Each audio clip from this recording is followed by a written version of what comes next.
Ini adalah pertemuan keempat. Jadi kalau pertemuan pertama itu berbicara hambatan listrik konduktor, pertemuan kedua hukum Ohm, pertemuan ketiga kemarin susunan seri paralel. Keempat ini adalah analisis bagaimana menghitung hambatan pengganti dengan melihat bentuk kesimetrisan. Oke, jadi bentuk simetris, ya. Hambatan ekivalen rangkaian simetris bisa diselesaikan dengan dua cara. Pertama menggunakan cara kesimetrisan dan hukum satu Kirchhoff tentang arus. Terus bisa juga menggunakan cara kesimetrisan dan susunan seri paralel. Kita akan lihat satu-satu supaya lebih memahami. Kita langsung ke contoh saja. Contoh 10. Menentukan hambatan pengganti antara dua titik. Sumbernya OSN Fisika SMP, Martin Kanginan.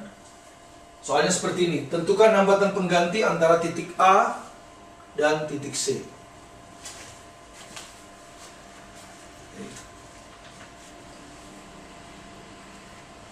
Jadi seperti biasa, apa artinya hambatan pengganti antara titik A dan titik C? Artinya arus itu keluar dari A dan nanti masuk lagi ke C. Ya, ya seperti ini rangkaiannya. Jadi arus masuk dari titik A, nanti keluar lagi di titik C. Nah, kita akan gunakan cara pertama, cara kesimetrisan dan hukum satu Kirchhoff. Sekarang perhatikan di titik cabang A. Arus masuk I. Ini akan bercabang dua, yang pertama ke AB, yang kedua ke AD. Jadi I sama dengan IAB. Ya, IAB ditambah IAD. Ya, jadi ini ada IAB, nanti taruhlah ini I1, ya. Kemudian IAD ini adalah I2. Ya, jadi perhatikan arus masuk I, arus keluar I1 dan I2. Kita sebut aja ini AB, IAD. Jadi kalau Anda lihat AB itu hambatan yang terpasang R. Ya, jadi di AB terpasang hambatan R. Kemudian AD, di AD hambatan yang terpasang adalah 2R. Ya, seperti ini. Itu di titik cabang A. Sekarang kita lihat di titik cabang C. Di titik cabang C. Ya, apa yang terjadi? Di titik cabang C, ini arus keluar I, arus masuk IBC dan IDC. Ya. Jadi arus masuk ini IBC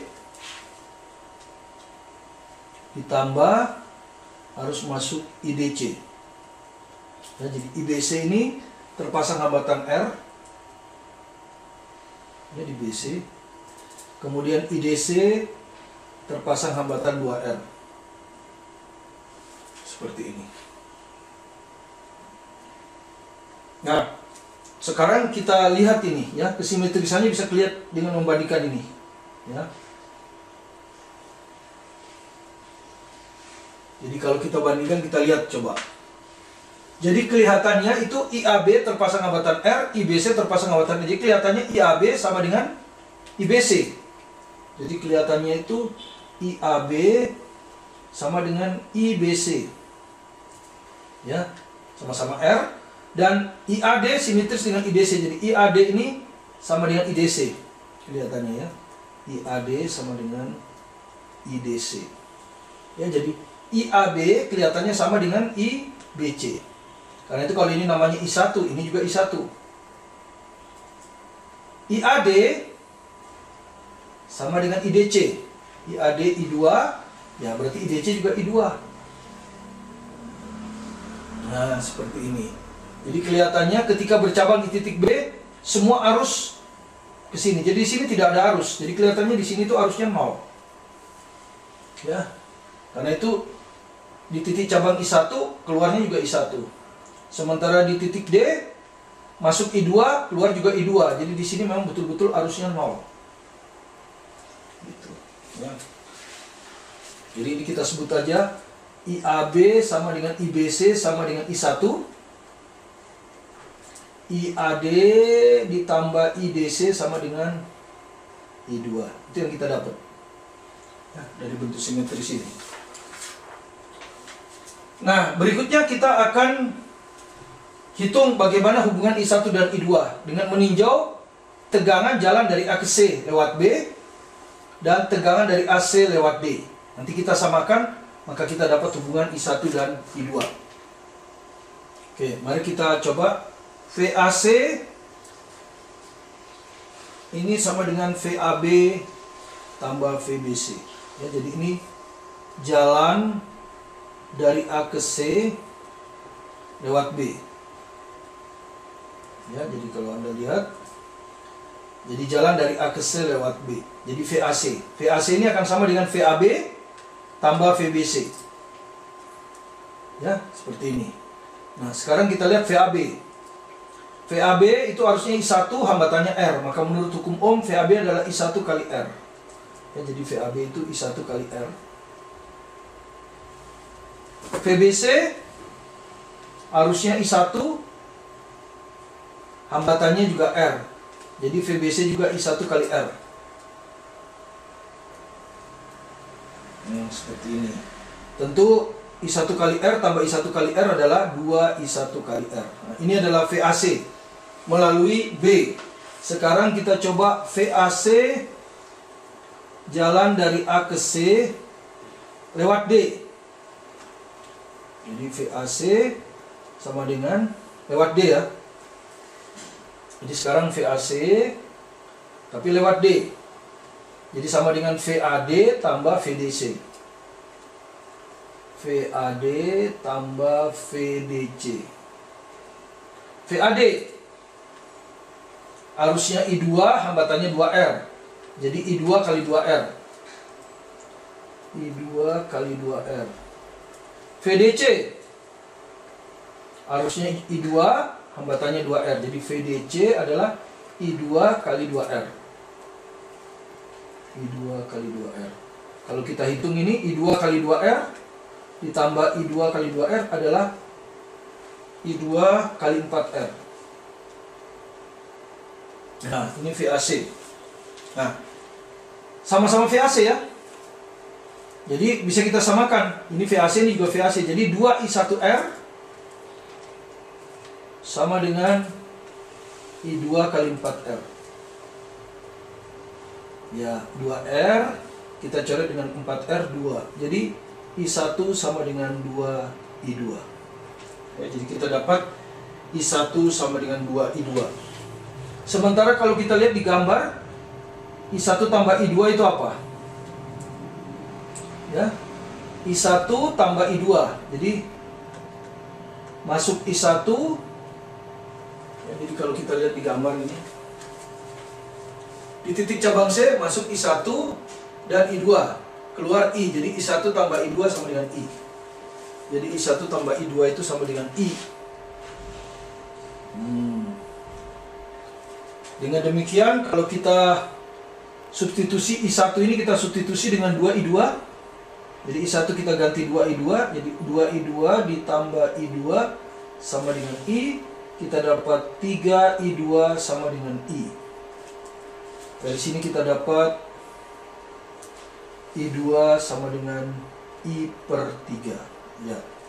I2 kita dapat I per 3. Sehingga sekarang kita bisa dapat VAC. Ya, kita yang pakai yang I2 ini, yaitu I2 kali 4R. Ya, jadi VAC sama dengan I2 kali 4R. I2-nya adalah I per 3. Ya, jadi I2-nya ini I per 3. I per 3 kali 4R. Itu VAC. Nah, kita ditanya RAC ya. Jadi antara A dan C ini tadi, antara A dan C. Jadi kalau seandainya A dan C ini kita anggap satu buah hambatan saja, hambatan pengganti, ini adalah RAC. Ya, ini tadi titik A, ini titik C. Harus masuknya I, harus keluarnya juga I. Jadi menurut rangkaian pengganti ini VAC adalah I kali, sorry ini R kecil ya. Jadi VAC adalah harusnya I, hambatannya RAC. Jadi I kali RAC. Nah, kalau kita samakan apa yang kita dapat? Ini VAC adalah I per 3 kali 4R, ini VAC adalah I kali RAC. Maka tentu I kali RAC sama dengan I per 3 kali 4R.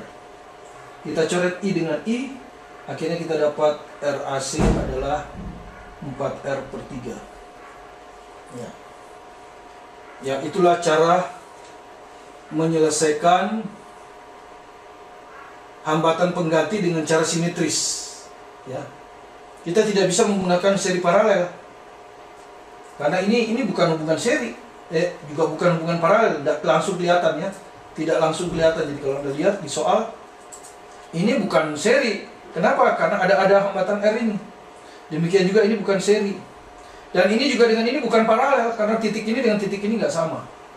Karena itu kita harus gunakan cara hambatan ekivalen dengan rangkaian simetris. Ada dua cara. Ini adalah cara yang pertama, yaitu cara kesimetrisan dan hukum satu Kirchhoff. Ya, jadi pertama kita lihat dulu kesimetrisannya dengan melihat perjalanan arus. Jadi arus dari masuk A, I, keluar I1 dan I2, di sini juga demikian. Ya. Kesimetrisan dan susunan seri paralel. Kalau yang pertama tadi adalah cara kesimetrisan dan hukum satu Kirchhoff. Jadi kita lihat perjalanan arusnya. Kalau sekarang kita lihat mana bentuk simetrisnya dengan mengikuti perjalanan arus. Ya, maka perjalanan lintasannya. Sekarang kita ikuti perjalanan lintasan dari A ke C. Tetapi kalau bisa melewati hambatan yang berbeda. Jadi coba ya dari A ke C.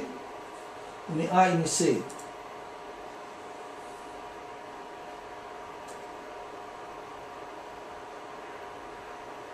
Kita gunakan tinta merah ya.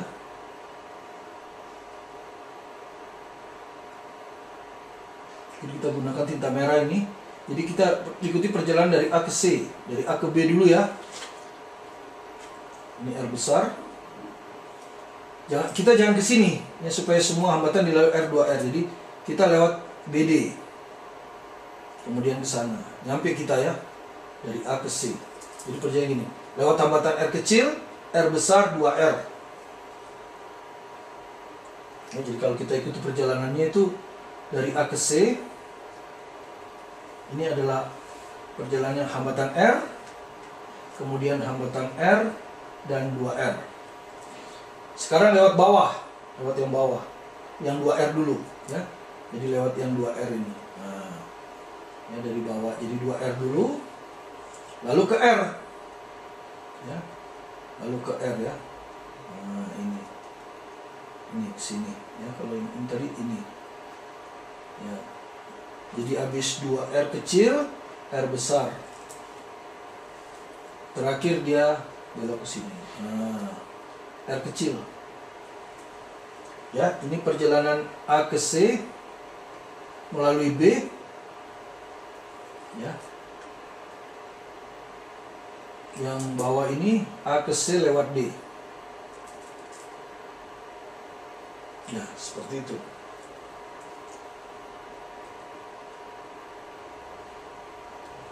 Sekarang kita perhatikan. Di sini kelihatan bahwa untuk perjalanan dari A ke C, hambatan yang dilalui sama. R dulu, baru R besar, baru 2R. Di sini 2R dulu, R besar, baru R. Jadi kalau kita lihat di sini, seakan-akan perjalanan A ke C lewat B dan lewat D itu sama. Jadi ini artinya potensial B dan D bisa kita anggap sama. Potensial B dan D ini sama. Ya, jadi potensial B dan D ini sama karena simetris.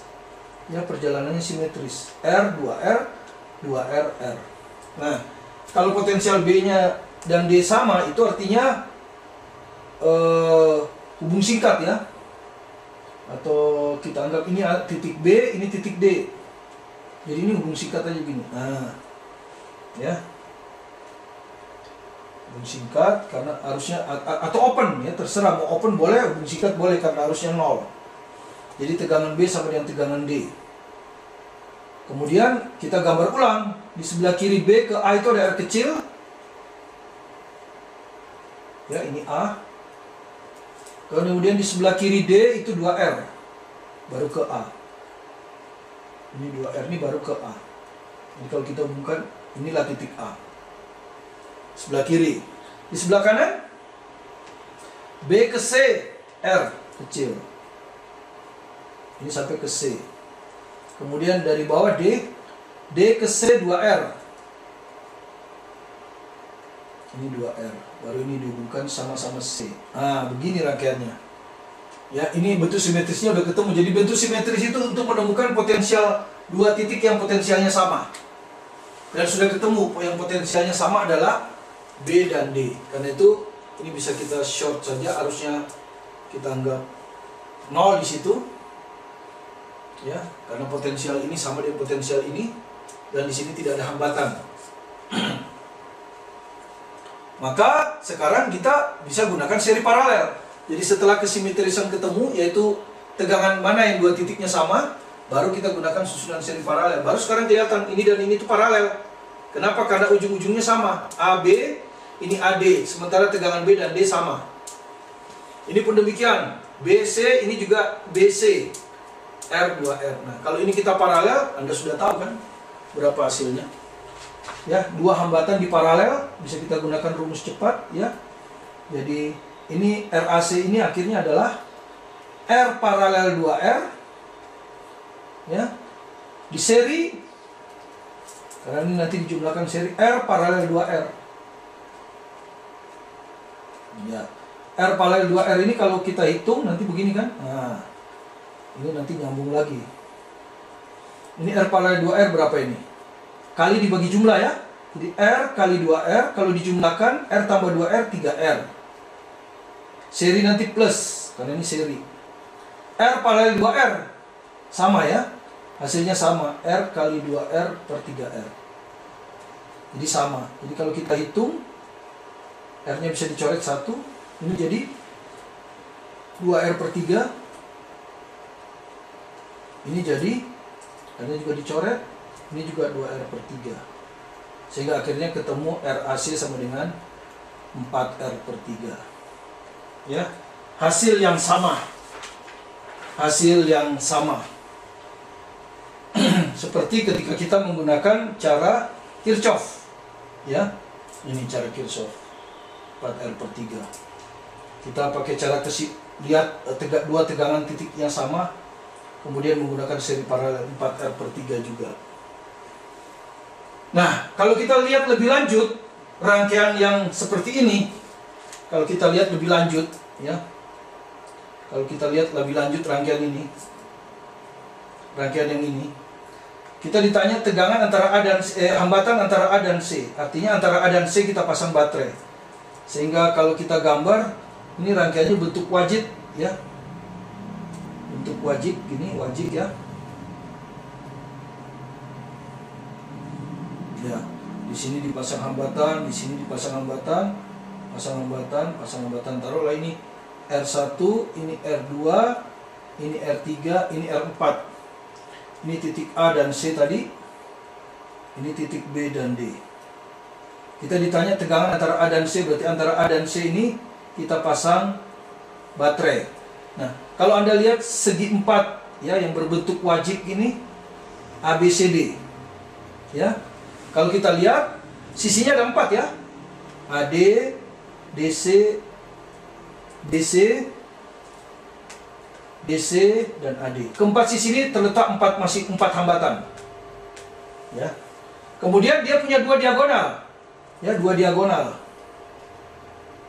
Yaitu AC dan BD. Ya, AC dan BD. Nah, di AC ini dipasang baterai. Di AC ini dipasang baterai. Nah, di BD ini dipasang jembatan tadi, R, hambatannya R. Nah, di sini dipasang jembatan ya. Kita sebut jembatannya, yaitu R. Ya, kalau Anda lihat dipasang jembatannya. Lihat di soal aslinya kan dipasang jembatan R.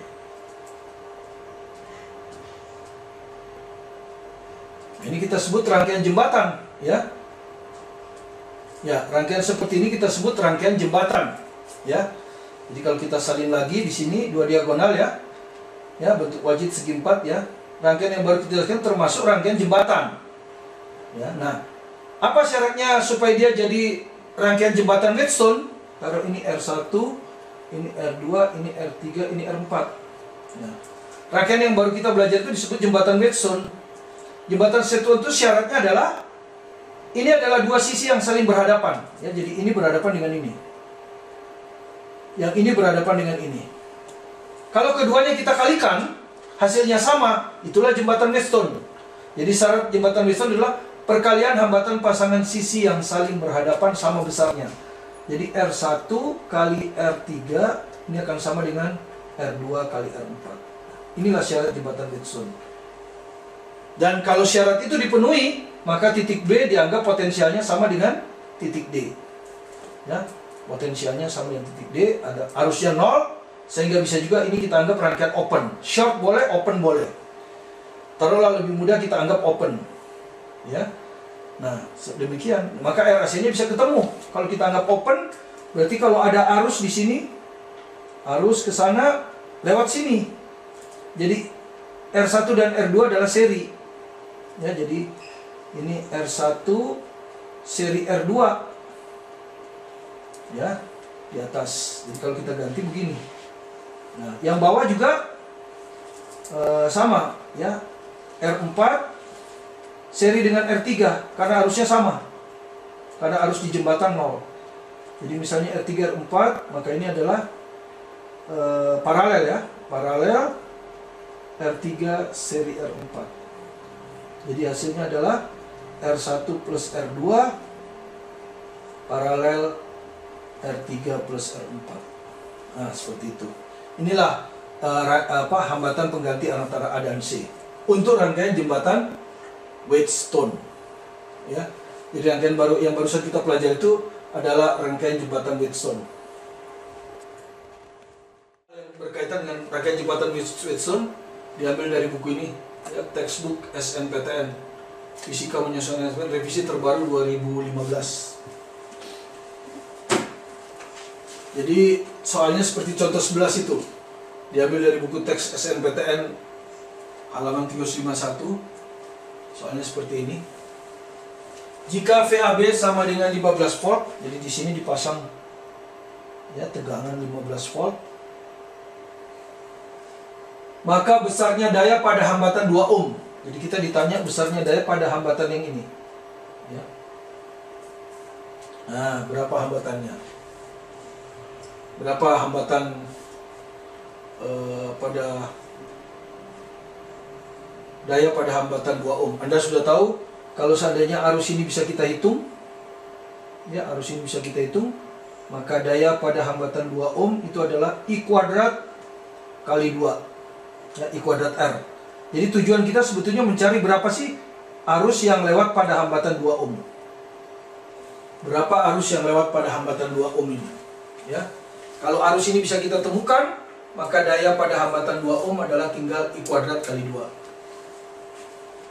Tapi kalau Anda lihat sepintas rangkaian ini, Anda nggak akan ketemu mana yang hubungan seri, mana yang hubungan paralel, tidak ketemu. Jadi nggak bisa kita pakai seri paralel. Nah, rangkaian seperti ini, itu kalau kita analisis, kita bisa ubah ke bentuk wajib, ya, ke bentuk segi 4 tadi, ya, ke bentuk segi 4. Nah, untuk merubah ke bentuk segi 4, tentu yang perlu kita lakukan adalah tiap titik sudut ini kita kasih nama, ya, tiap titik ini kita kasih nama. Kita kasih nama dulu dengan huruf, ya, misalnya titik ini jelas A, karena di sini hanya kawat saja. Kemudian dari A dia nyebrang ke titik ini. Ya, titik ini ada titik B, ya. Titik B dulu. Nah, sekarang titik ini dia nyebrang ke sini, ya. Jadi titik A dikasih nama titik A nggak boleh karena ada R. Dikasih nama titik B juga nggak boleh karena di sini ada R. Jadi ambillah ini titik C misalnya, ya. Oke. Sekarang titik ini dikasih nama titik B nggak boleh karena ini ada hambatan 5 ohm. Dikasih nama titik C juga nggak boleh. Dikasih nama titik A juga nggak boleh. Kasih nama yang lain D.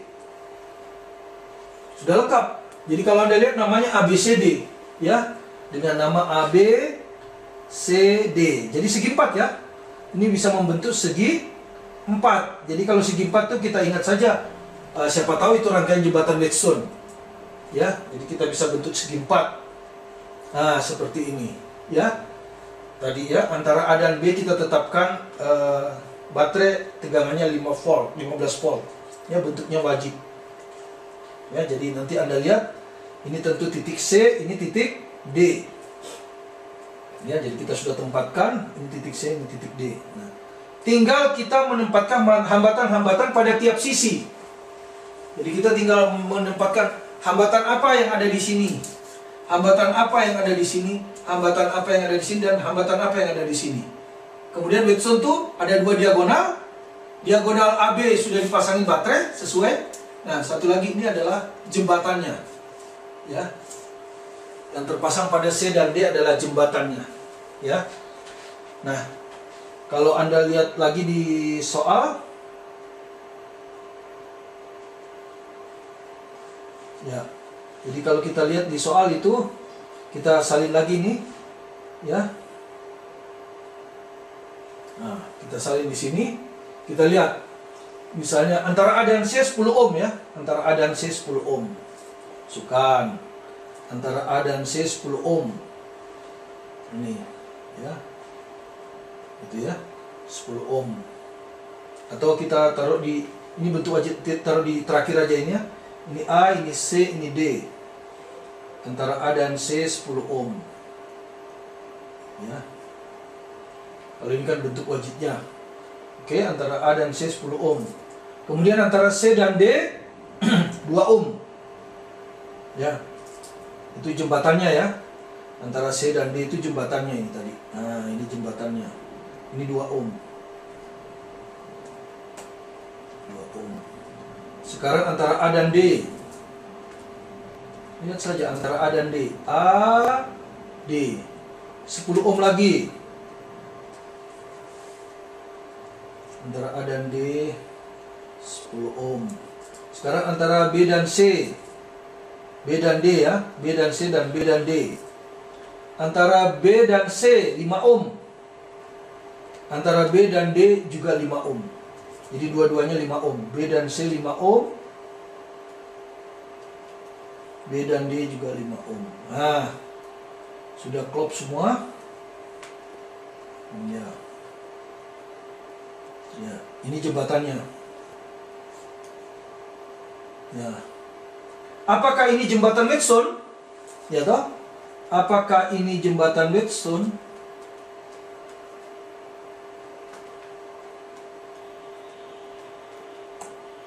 Ya. Tinggal kita periksa syaratnya. Ya.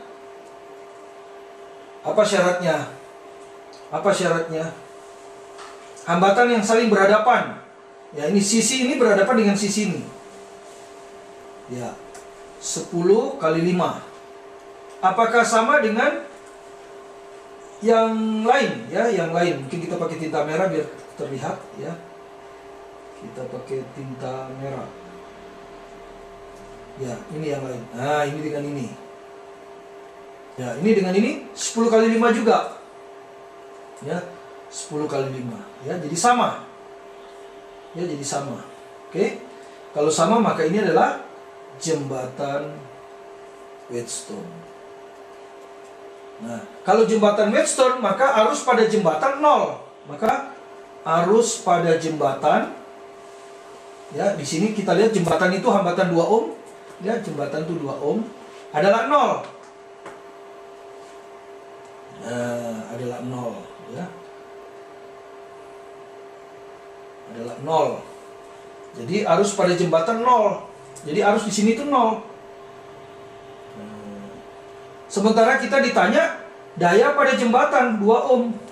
Yaitu arus yang lewat pada 2 ohm dikuadratkan kali 2. Padahal arus yang lewat pada 2 ohm ini 0. Karena dia jembatan. Jadi 0 kuadrat kali 2 ya 0. Ya, jadi di rangkaian jembatan itu tidak ada daya disipasi karena arusnya 0. Sesuai dengan aturan Wheatstone. Jadi jawabnya mudah saja 0. Nah, jadi jawabnya A. Jadi jawabnya A ya, 0. Kenapa 0? karena arus di sini ternyata ini adalah jembatan.